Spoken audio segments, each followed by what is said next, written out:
अस्सलाम वालेकुम प्यारे दोस्तों। तो आज मैं आपको बताऊंगा कि आपने बेनज़ीर इनकम सपोर्ट पे कैसे अप्लाई करना है। तो सबसे पहले आप ऊपर लिखेंगे बेनज़ीर इनकम सपोर्ट प्रोग्राम, जिसमें वैकेंसीज़ आई हैं काफ़ी ज़्यादा।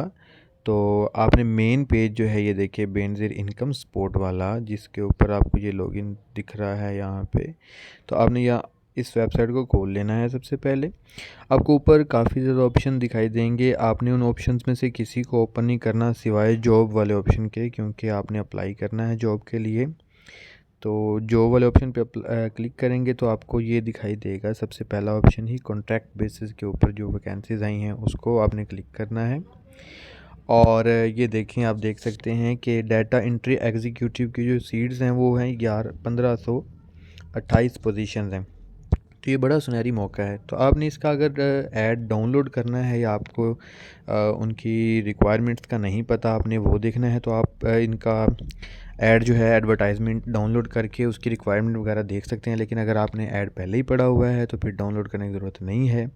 तो आप सिंपली अप्लाई करें, और अप्लाई करने के बाद आप इधर देखें कि आपने डाटा एंट्री के ऊपर अप्लाई करना है या फिर एसएसजी के ऊपर, सिक्योरिटी गार्ड वगैरह के ऊपर आपने अप्लाई करना है। तो हमने जी डाटा एंट्री के ऊपर अप्लाई करना है। तो सबसे पहले हम अपना नाम लिखेंगे, नाम कुछ भी लिख देंगे जहाँ पे नाम का ऑप्शन है, और आपका डिस्ट्रिक्ट ऑफ पंजाब है, आपने अपना डिस्ट्रिक्ट लिखना है। मैं बक्कर में रहता हूँ तो बक्कर लिख देंगे। उसके बाद आपने फ़ादर नेम लिखना है। फ़ादर नेम पे जाके आपने देखना है कि फ़ादर नेम क्या है, अपना फ़ादर नेम लिखेंगे। उसके बाद आप देखेंगे डेट ऑफ बर्थ के ऊपर आ जाएंगे, अपना डेट ऑफ बर्थ यहाँ पे ऐड करेंगे। ये सब कुछ आसान होता है, ये तो बड़ा सिंपल होता है। मेन मसला आता है कि अप्लाई नहीं होता, और अप्लाई अगर हो जाए तो गलत होता है। तो आज हम आपको यही बताने जा रहे हैं कि कई दोस्त हैं जैसे पीछे एसटीआई का अप्लाई करते थे, वो गलत हो जाता था।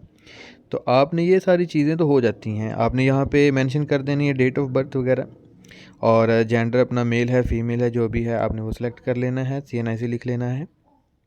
सीएनआईसी आपने स्लैश के बगैर लिखना है, स्लैश के बगैर आपने सीएनआईसी को एंटर करना है। आप देख सकते हैं ऊपर लिखा हुआ है विदाउट स्लैश, जहाँ पे उसको स्लैश की ज़रूरत होती है वहाँ पे वो लिख देता है विद स्लैश, और जहाँ पे नहीं होती विदाउट स्लैश। फिर डोमिसाइल लिखना है आपने कहाँ का है। तो आपने अगर जहाँ पे रहते हैं वहाँ का डोमिसाइल आपने ऐड कर देना है कि वहाँ का डोमिसाइल है, जहाँ का डोमिसाइल बना हुआ हो। अपने डोमिसाइल को सही तरीके से ऐड करें। उसके बाद आपने अपना फ़ोन नंबर लिखना है, और फ़ोन नंबर बड़े ध्यान से लिखना है आपने, क्योंकि जब आपको जॉब के लिए कॉल वगैरह आती है तो फिर वो इसी नंबर पे ही आपसे कांटेक्ट करते हैं। और फ़ोन नंबर लिखने के बाद यहाँ पे आप देखें, फ़ोन नंबर ऐड होने के बाद आप जीमेल जो है ना वो जीमेल भी वही लगाएंगे जो आपके सेल फ़ोन के ऊपर उसकी नोटिफिकेशन आता रहता है। क्योंकि जॉब की अगर सिलेक्शन हो जाए और वो नोटिफिकेशन भेजें आपके जीमेल पे, तो आप जीमेल अगर ऑन ना करें तो बाज़ औक़ात फिर आपकी पोस्टिंग हुई होती है लेकिन आपको अपडेट नहीं मिलती, कि आप कंसर्न नहीं करते, तो इस वजह से रह जाते हैं। फिर अपनी यहाँ पे मसला आता है क्वालिफ़िकेशन को ऐड करना है आपने। सबसे पहले अपना क्वालिफ़िकेशन ईयर लिखना है। ये आपने वही लिखना होता है, बाज़ औक़ात मैं आपको बताता हूँ बंदे अपने पास से ईयर लिख लेते हैं, तो फिर बाद में बड़ा मसला होता है जब उसकी वेरिफिकेशन होती है जॉब के लिए, तो वहाँ पे बड़ा मसला होता है फिर।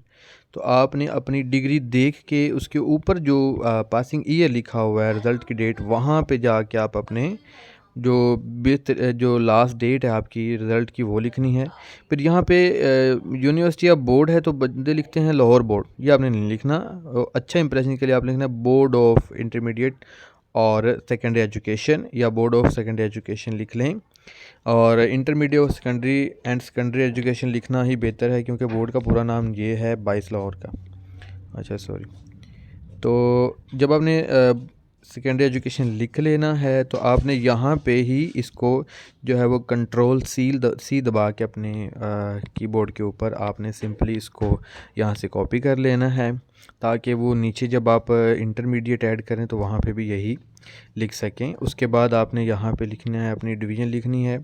स्पेसिफिकेशन अगर आपने कोई सब्जेक्ट लिखा हुआ तो ठीक है, अदरवाइज़ इसको ना ही फिल करें, वैसे ही ठीक है। इंटरमीडिएट पे आपने लिखना है जी आपका पासिंग ईयर लिखना है 2017 है या जो भी है। तो उसके बाद आपने वही बोर्ड ऑफ इंटरमीडिएट यहाँ पे मैं ऐड कर दूँगा, board of intermediate and secondary education. Intermediate and secondary education आप लोग लिखेंगे यहाँ पे बोर्ड ऑफ, मैं लिख देता हूँ यहाँ पे इंटरमीडिएट एंड सेकेंडरी एजुकेशन आप ये लिख देंगे। और उसके बाद आपकी जो भी डिवीज़न आई है इंटरमीडिएट में FFSC में आपने वो लिखनी है। परसेंटेज निकालने का तरीका आपको कैलकुलेटर में या मेरी दूसरी वीडियो में आपको देखें पता चल जाएगा।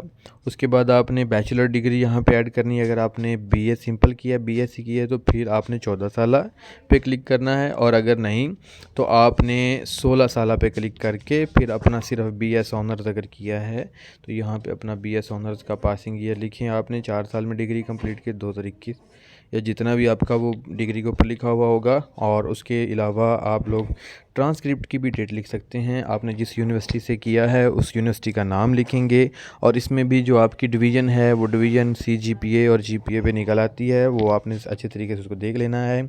और आपने साथ में उसका लिख के यूनिवर्सिटी का नाम लिख के, अगर स्पेलिंग गलत आपने लिखे हैं तो आप स्पेलिंग देखें ज़रा, यहाँ इसको साइड क्लिक करके सही कर लेना। उसके अलावा आपने इसकी डिवीज़न लिखनी है, फर्स्ट डिवीज़न है, या जो भी अगर सेकंड है तो सेकंड ही लिखनी है, फर्स्ट डिवीज़न नहीं लिखनी, ताकि आपको जब जॉब मिल जाए तो वहाँ पे जब आपकी वेरिफिकेशन हो तो आपको प्रॉब्लम ना हो।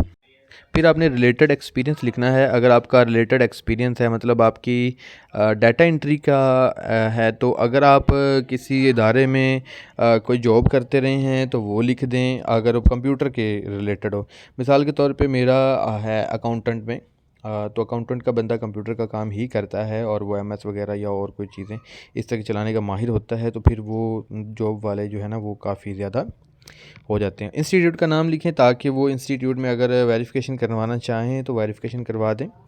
और जिस साल से आपने एक्सपीरियंस गेन किया है, स्टार्ट किया है, वहाँ से लेके अब तक जब तक आप काम कर रहे हैं उतना अपना एक्सपीरियंस लिखेंगे। अगर आपने साल काम किया है या 6 माह काम किया है तो आप उतना एक्सपीरियंस अपना लिखेंगे। इसके अलावा आप रेगुलर बेसिस पे काम कर रहे हैं या टेम्परेरी बेसिस पे, तो आप प्राइवेट काम टेम्परेरी होता है तो हम टेम्परेरी।